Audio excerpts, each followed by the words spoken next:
listening to Two Guys in Ties. Welcome to Two Guys in Ties. I'm Rod McDermott, and I'm here with my co-host, my favorite son, Mitch McDermott. Great to meet you, everyone. We're here for a couple reasons. Number one, we both run search firms. I run an executive search firm, kind of C-level. Mitch. We focus on mid-level leadership. And we have a lot to say.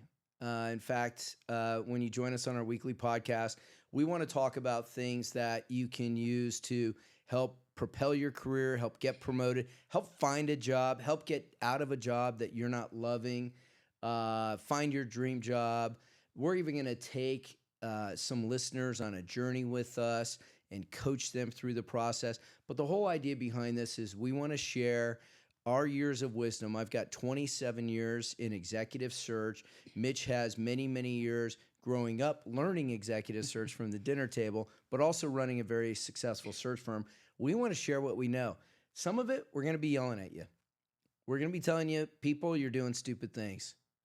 People, you're telling yourself a bunch of stories. Knock it off.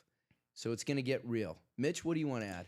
Yeah, I think in today's world, the job search system is broken, and we get reached out to at our firm a lot by people who are looking for a job. And I think the way you find work in today's world has changed a lot and will continue to change with AI. So we want to bring out kind of contrarian ideas, contrarian beliefs, and how to actually get a job you want in today's world.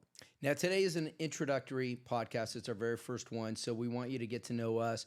We also want you to get to know Reagan, our producer. She's actually on a microphone, and she's behind the mixing table. Reagan, why don't you introduce yourself? Hello, everyone. I'm Reagan, and I am the girl behind the mic. She's also the one who's going to call bullshit on both of us if we say something that she doesn't agree with. And she has a very short trigger finger, so very itchy trigger finger, I should say, and a short fuse. So she's going to call bullshit a lot, and she's going to wrangle us. She's going to make sure that we are telling you all the things that we need to do, stay focused, and stay on path. She does that all the time throughout my life. Hey, I want to give you a little background on my journey. Mitch is going to give you a little background on his, what brought us here. So, as I said, I've been doing executive search for over 27 years. I've had my own firm, McDermott Bull Executive Search, for 25 plus years. We are a North American firm, offices throughout the U.S., Canada, and we also have an office in Western Europe based out of Amsterdam that works on all of our client searches in the western part of Europe. And we've been doing this a long time. In addition to our exec search business, we have an interim leadership business. I like to say that's where we rent an exec. You don't have to buy an exec. You can rent that person by the hour and by the week for projects or to fill a gap when somebody's out. And we have another business called Activate 180, which is our all-employee coaching company. Cool little fact, we started that business. It's our newest business. We started it about 5 years ago. We actually didn't even take it out to the public until a little over 4 years ago. And this year, I think we're going to do about 12,000 coaching sessions. Mitch, you're coached by those guys, aren't you? Yeah, my whole team is, and they love it. Yeah, and I'm coached by Activate 180 as well. So that's a little bit about what we do at McDermott & Bull. I'll share with you, after Mitch does his introduction, a little bit more about what brought me here and some of the stuff I've seen. He'll do the same. Awesome. Well, again, Mitch McDermott. My whole background, obviously growing up around the executive search business, has been around recruiting and careers. I grew up with an entrepreneurial dad, so as you can imagine, our beliefs were a little bit different than the common knowledge of how to get work and find work and build a career. But I started my career pretty young, working at Mercedes-Benz, selling cars, and ended up venturing into recruiting when I graduated college, as I didn't know what I wanted to do. And I liked sales and was pretty good at talking to people, and figured I'd get into the search business, and ultimately started my company to solve a gap in our industry for mid-level hires, playing at the level below where McDermott & Bull plays around C-level, but helping place directors, managers, high-end individual contributors to fill a gap between contingent and executive search. By the way, Mitch, I want to stop you for a second. I think you were a heck of a car salesman at 20. Mitch sold me a 2-year-old. I didn't pay this. I'm going to tell you right now, I didn't pay it. But it was a 2-year-old S63 AMG Mercedes that brand new went for $165,000. He sold me this car It was the greatest car I ever drove. What happened to that car, Mitch, after 2 weeks? The engine blew up. But for 2 weeks, it was obvious. It was absolutely the greatest car. I love that car. Mitch actually was an amazing car salesperson. One of the things I will say about him is he had fun with his customers. He never tried to sell people. I really respected this fact about Mitch. He said people that buy Mercedes aren't necessarily sold a car. They're really sold more of a feeling and a vision for what they want to experience in that car. And so his sales, he struck me early on at age 20 as a real consultant. I don't know if I ever told you that. Appreciate that. Thanks, Dad. Yeah. Could always use another pat on the back from old Dad. But yeah, basically, you know, I spent my whole career finding jobs that didn't exist, and a lot of it was from your advice. And I'm excited to share more about my story as we continue on with the podcast, and also how I was able to find work throughout my life, even in other countries, with jobs that were never posted or were never really out there being advertised that they even existed. That's a big thing we got to talk about. The unposted job market is massive. They say it's about 3 times the size of the posted market. So if the job market today in the U.S. is about 7 million jobs, if you think about this, the unposted job market could be 21 million jobs. Those are the jobs that people get by going for it, where somebody actually opens something up in their company because they say, this is the right talent we need. We've got to find a place for them. That's a massive market, and most people, like by most, I would guess 99% of people don't even think about it. Yeah, it's a huge number. Hey, I want to share something else. Why are we 2 guys in ties? Well, Reagan named it. I'll just be candid with you. We looked for so many different names. We had amazing names, but they're either already trademarked or they already have the name of a podcast. And so one day Reagan was saying, hey, you guys dress really nice. You guys are still a little bit traditional in that you feel like when you represent your client, you want to be, whether it's on a Zoom or a face-to-face meeting with somebody, you want to be dressed up. You want to look at. I was in a meeting on Monday with the CEO of a $50 billion market cap company, and we're wearing suits. Now, we weren't wearing ties, but we're wearing suits. And, you know, you still show respect for people, and they're dressed up too. So we decided, let's go all in. We're not wearing tuxes. This is not formal, but we are 2 guys in ties because what we're talking about is serious, and we want to help people make a different impression in their job search and in their careers. Anything to add to that, Mitch? No, I just like to dress up. Mitch has inspired me. He is a clothes hound for sure. And there was a while I went very casual. I was wearing my Lulu slacks and my golf shirts, and I love those. But I got to tell you, I didn't feel ready for business, and I didn't feel as serious. And it reflected in the business. And now I dress up every day. We have our team dressing up every day. We are getting back to business. COVID is over. It's been over now for 6 years, now 5 years. And we're back to business, and we're back to being serious, representing our clients. Yeah, I've always dressed this way, and I think one thing for some listeners, and we'll get into this more throughout the podcast, is I've always been the youngest person in the room, and I've always been the best dressed. I love that about you, and that's including at our house too. Hey, one thing I want to share too is, biggest lessons I've learned from decades in executive search. I'm going to share 2 little tidbits, and we're going to have some future sessions on this as well. I have a saying, you are the CEO of your career. Actually, we tried to name the podcast that, but I guess somebody else has it.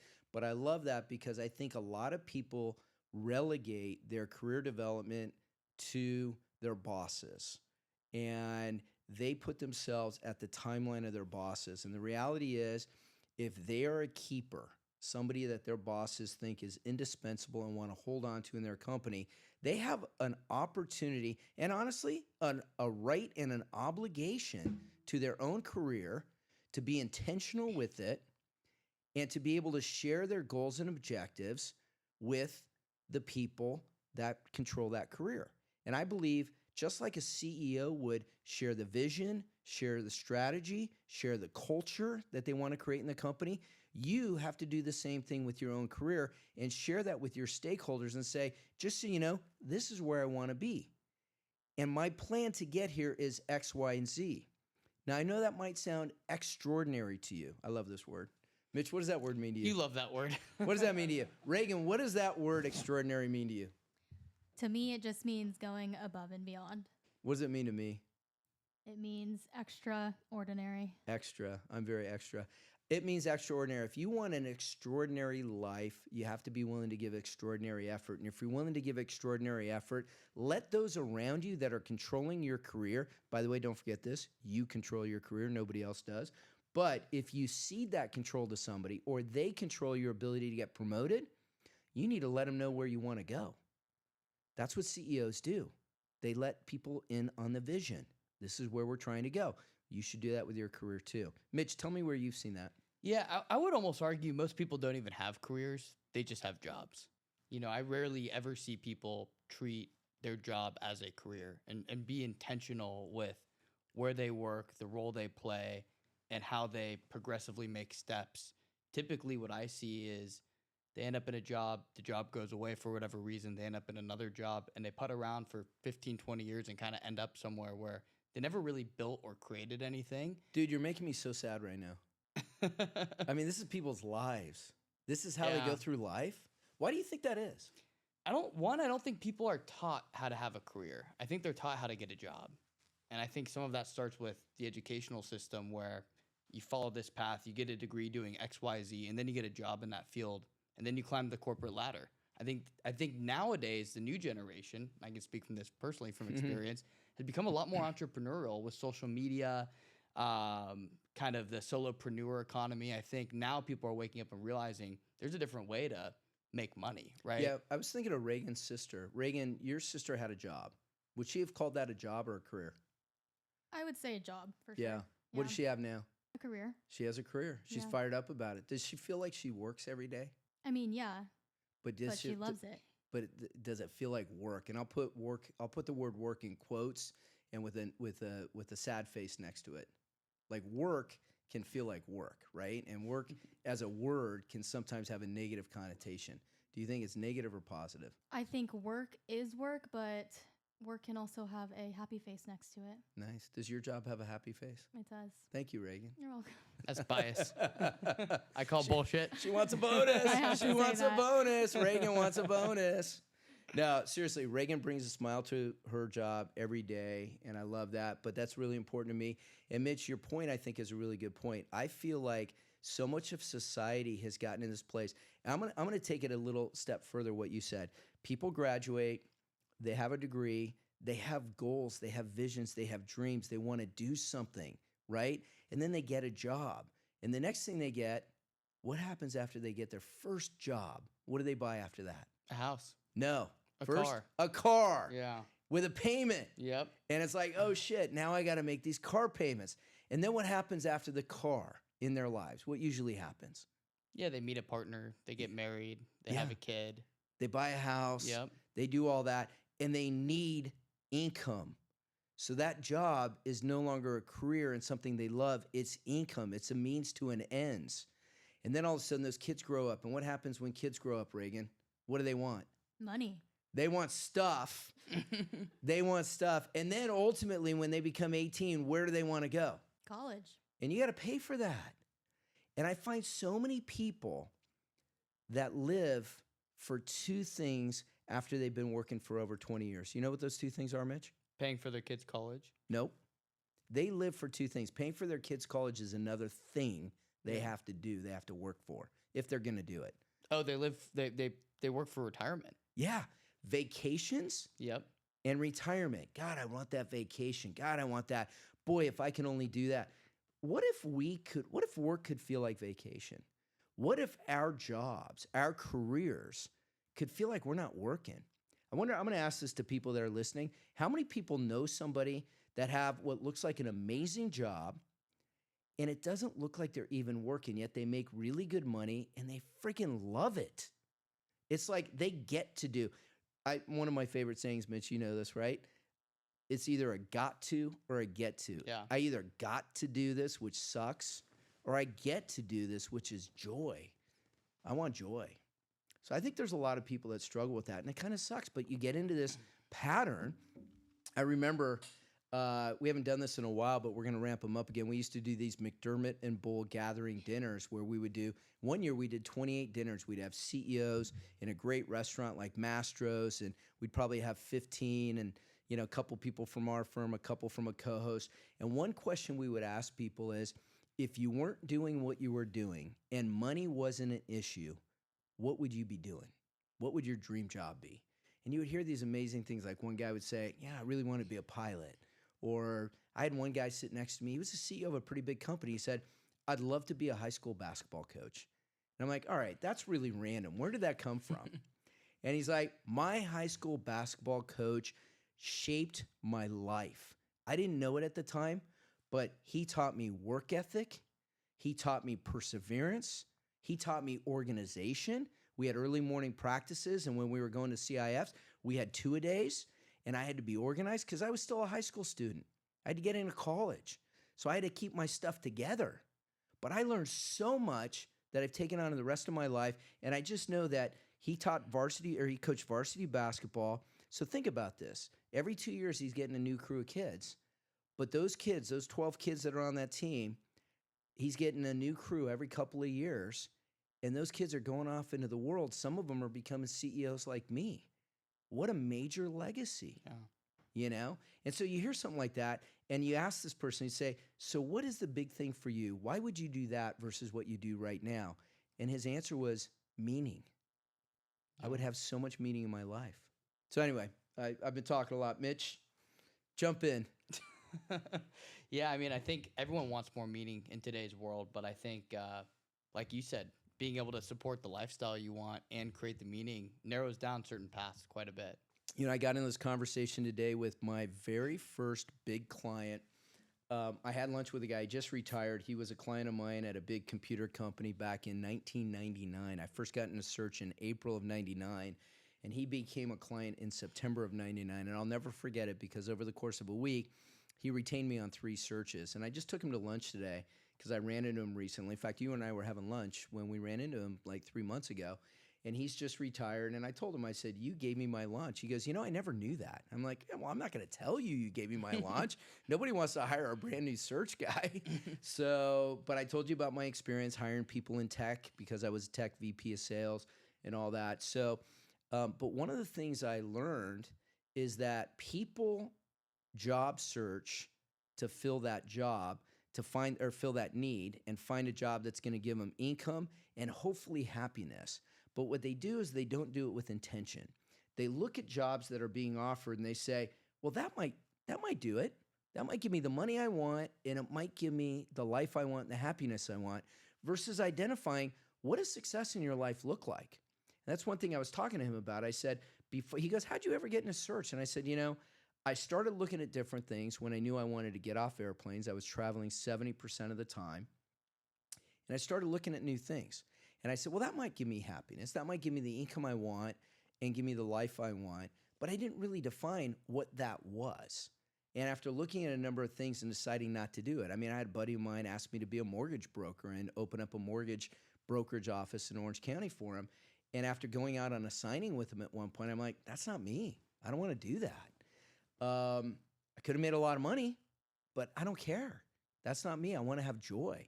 And so what I started doing then was writing down the components and characteristics of my dream life: income, kind of people I built relationships with, kind of travel I had, how much authority I had and control I had over my job, my life, you know, which drove me to do something entrepreneurial. The fact that I wanted to take a month off and live in Spain for a summer. Can I do that? Well, most jobs don't let you do that. But I started with what are the characteristics and then said, okay, now that I understand what my life looks like, now let's look at things that will give me those. It's the exact opposite, I think, of what most people do when they job search. Now, Mitch, I know you have coached a number of people in job search. Tell me how you've approached them identifying what could be their dream and going after and getting it. Yeah, I think the big thing is, like you said, what do you really want? And I think people need to be honest with themselves. If you want a job and that's really all you want to get out of it, then that's a different approach to finding kind of that dream job or making a career pivot. It all comes down to what can you bring to the table now to trade value for currency, and what path is going to align you with the kind of life you want and the kind of career you want and the impact you want to make in the world. A lot of the time when I was coaching people on how to find a job, they were mostly unemployed, some up to 12 months, couldn't figure out how to navigate the job search system. And a lot of it was about assigning focus to their job search. These were people who would say, I'm applying to 50 to 100 jobs a day. Mitch, how many of these people suffered from limiting beliefs? Almost every single one. Wow. Yeah. Yeah. What are some of the things they told themselves or some of the assumptions they made? Yeah, I think they, one assumption is they would start to tell themselves stories about their career, make excuses for why they weren't being seen. Like, oh, it must be because I have too much experience, or I'm too highly paid for a role like this, or they don't think I have enough, right? They would come up with the reason for everything versus looking from within and understanding, am I even positioning myself this way? Another one was for some of these people who really wanted bigger jobs and probably were a little underqualified for it, but could get it, didn't view themselves as valuable. And I think that's a big one is at the end of the day, companies will budge on the requirements for an all-star. The person defines success in the job, not the resume.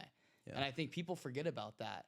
And a lot of it has to do with the way companies screen now. It's all criteria driven in the beginning. So it's really hard to get seen if you just apply. How about imposter syndrome? Is that something that you saw when you were coaching these people?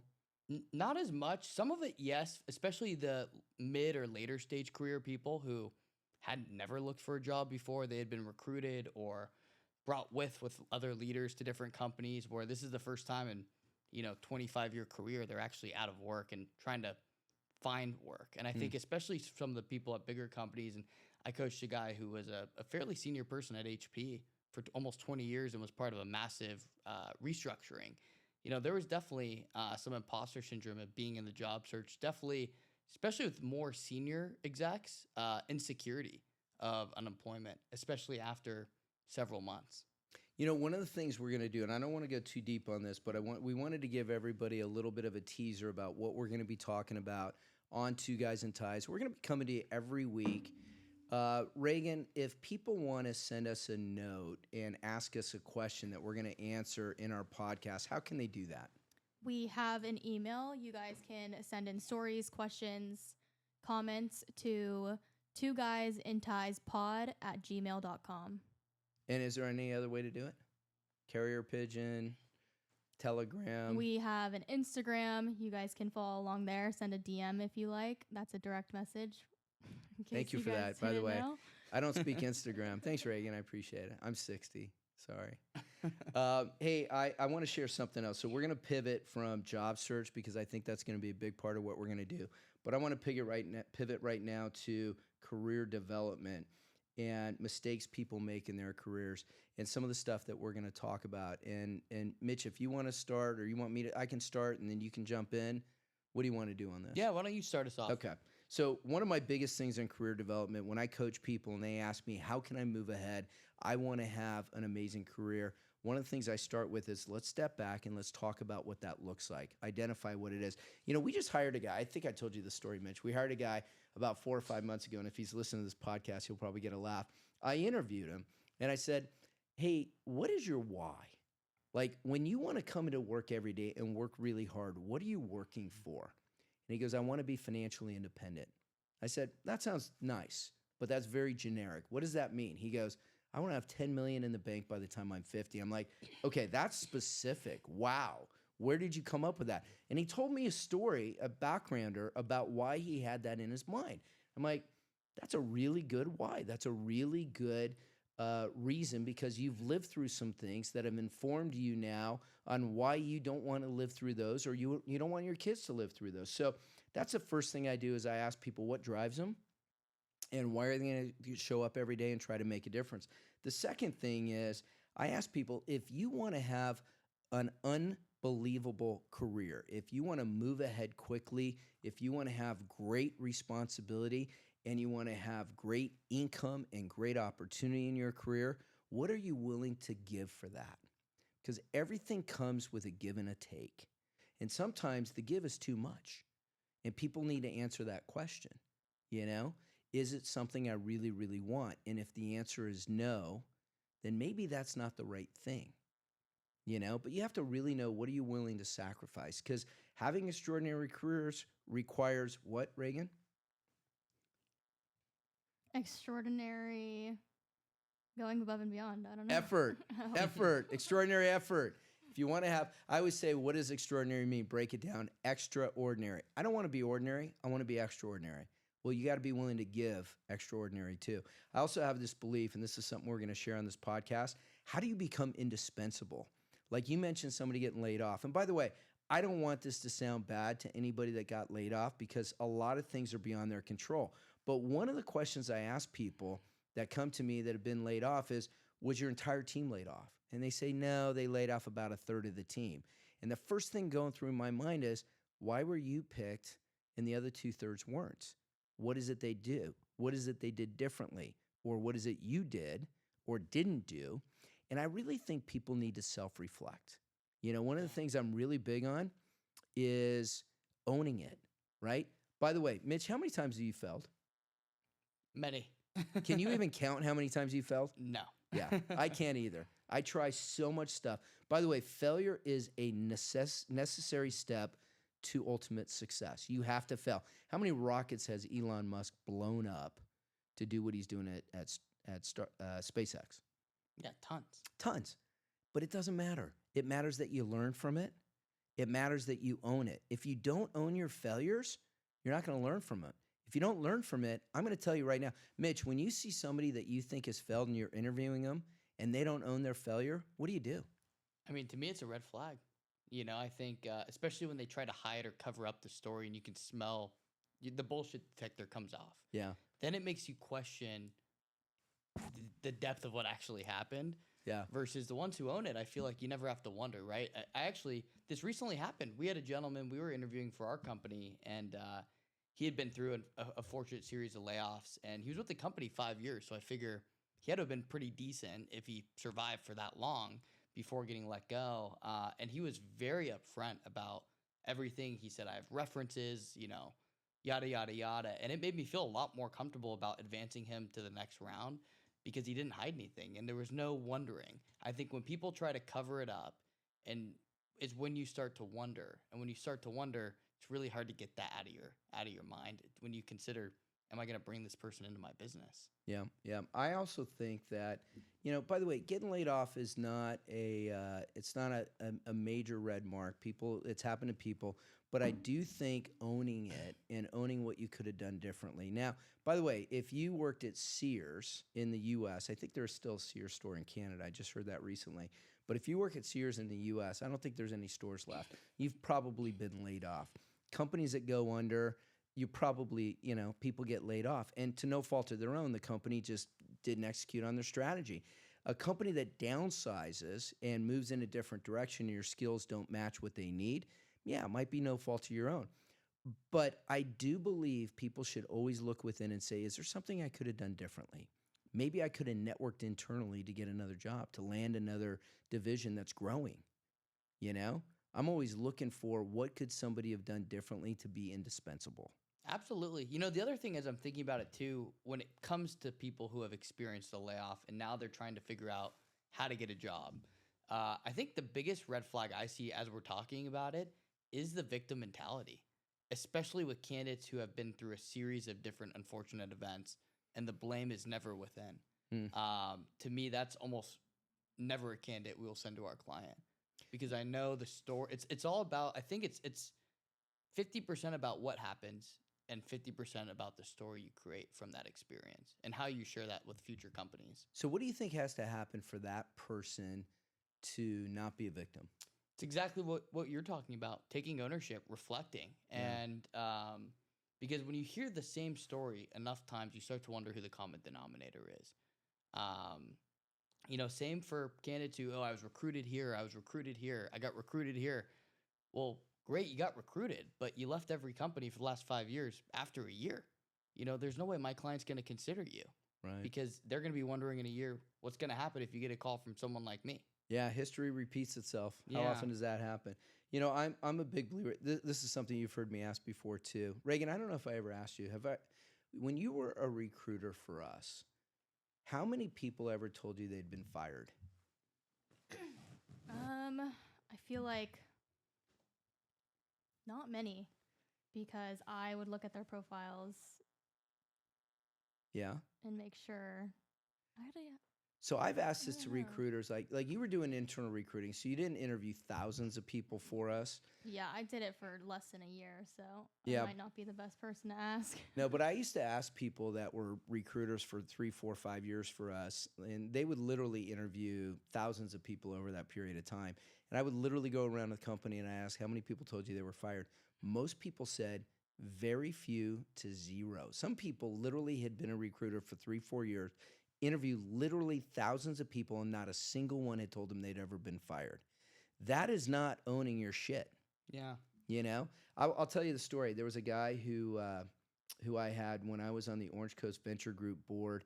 We had this is going back 20 years, but we had these big breakfast meetings, and I had a couple of CEOs from really, really successful companies up on a panel I was hosting. And I asked this one guy, I said, "Hey, tell me about your biggest failure."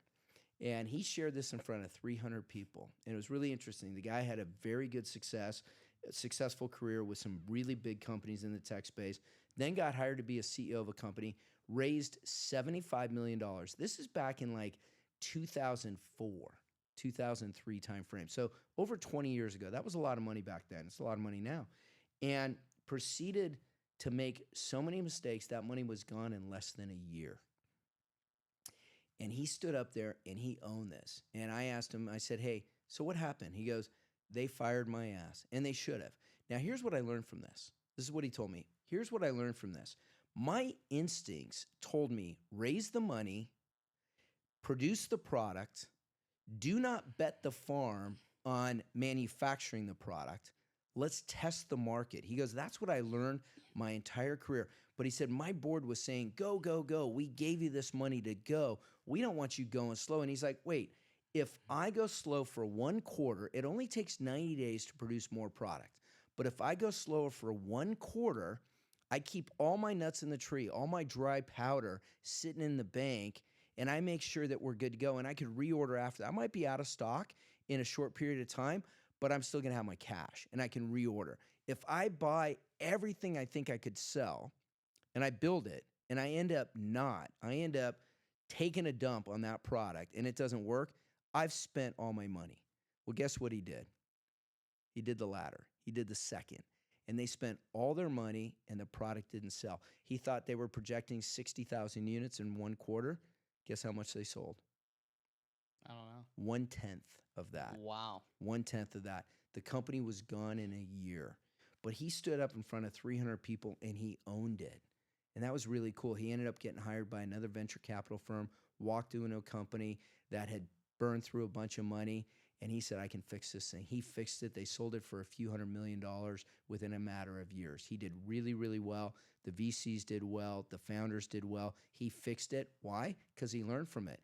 It was a badge of courage. When I talked to one of the VCs and I said, how comfortable did you feel hiring a guy who had had such a big failure? And he said to me, boy, that was a really expensive education. I like to hire people that have expensive educations, especially if they learn from it. So that's one of the things we're going to teach people. Learn from your failures. Yeah. Own them, wear them as a badge of courage. Be prepared to talk about it. Don't hide it. Don't hide under we left because it was. How many people ever leave a company mutually, Mitch? I think, well, it's funny because when we talked about people getting fired, I don't think anyone's ever point blank told me they've been fired. But what the first thing I thought of was, oh, it was mutual. That to me is I got fired. Yeah. They're not owning it. Yeah. They're just saying it's never mutual. If the company wants to keep you, they're saying, no, don't leave. It's like a breakup, right? Someone has to, it might be mutual in the end, but someone started the conversation. Yeah. That's a good point. It could be mutual in the end. I have a friend of mine who sold his company, and the company that bought his company said, hey, we don't think you're happy. And he's like, no, I'm happy. And they said, no, we're going to make a change. We don't think you're happy. He told me 24 hours later, he woke up, he said they were right. I was not happy. So it wasn't mutual at the beginning. It happened because they made it happen, but it turned out to be mutual. And so sometimes it's not a bad thing, but just own it.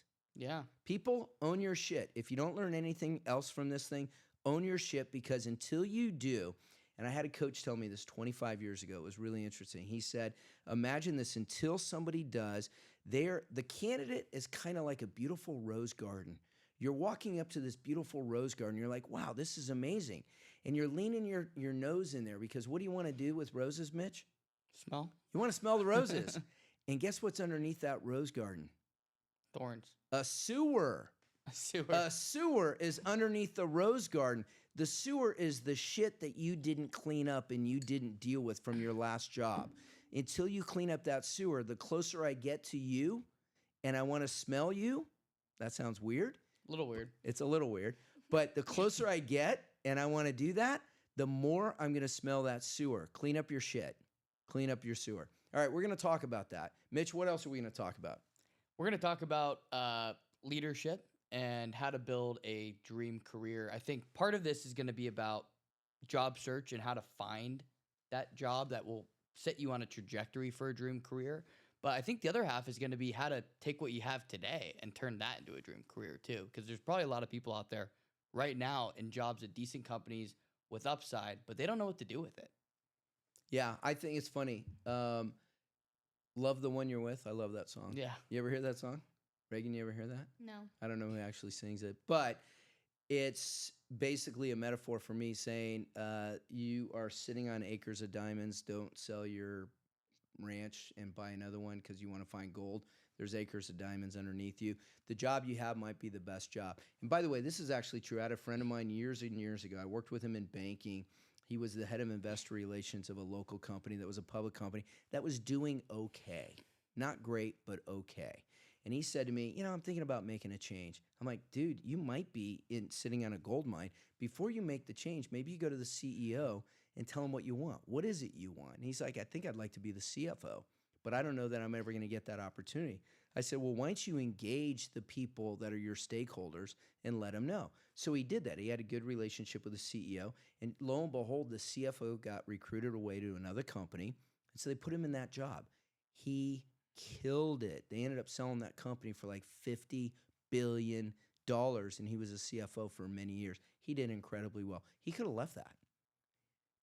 The acres of diamonds that he was sitting on were not evident at that moment, but all he had to do was unleash the opportunity. So we're going to talk about that. We're going to talk about how to make the most out of your career. We're going to talk about making a career move that helps your resume so that you are set up for your next big C-level job. And if it's not a C-level job, it's a stepping stone job. We're going to show you how to get the experience so that somebody like us calls you and says, we want you on our client's team because you've done X, Y, and Z. So we're going to show you how to do that. Sometimes, you've heard me say this before, sometimes it's the right company, the right job, and the right comp. You know how often it's all three of those? Never.